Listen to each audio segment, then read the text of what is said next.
В интернете появилось видео, когда сыктывкарец Дмитрий Чемалин получил травму во время салюта по случаю Дня ВМФ в мурманском городе Североморск.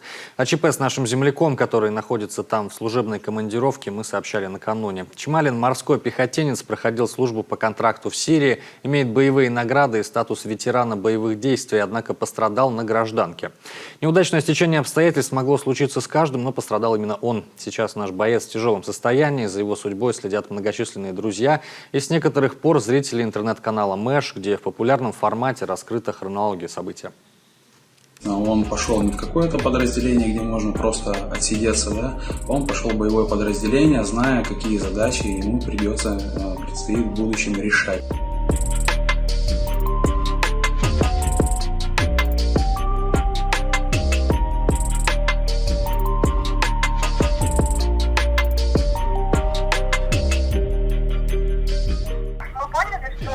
Прилетел кусок от салюта или от снаряда, от салюта, в общем.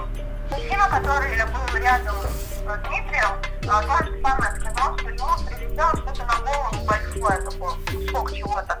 Характер травм нам дает все меньше и меньше шансов, к сожалению, но я хочу надеяться на лучшее. То есть состояние у Димы тяжелое.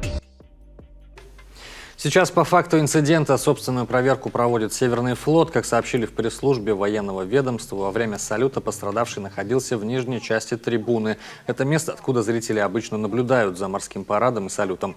Врачи госпиталя борются за Дмитрия. Мы будем держать вас в курсе.